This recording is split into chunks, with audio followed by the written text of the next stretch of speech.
Biraruhisha kuguma muri hahandi.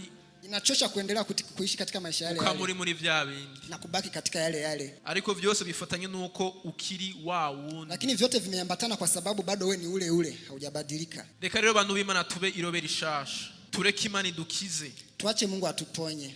Ibintu vyose bituremereye. Mambo yote yanayotuelemea.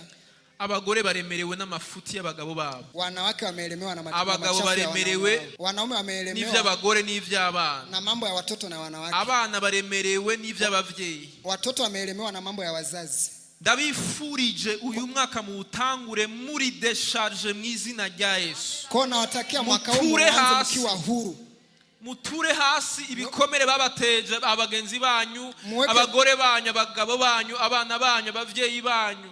Mweke chini majeraha mliosababishwa na ndugu zenu. Muture hasi mw'izina rya Yesu. Mweke chini katika jina la Yesu. Imana ikora ikintu gishasha mu buzima bwanyu mw'izina. Mungu atende kitu kipya katika maisha yenu katika jina la Yesu. Hallelujah. Amen. Ntiwinjirane uyu mwaka na kagahinda na ya majojwa na ya maganya. Oya. Usifikirie kila siku kwamba zile huzuni, hapana.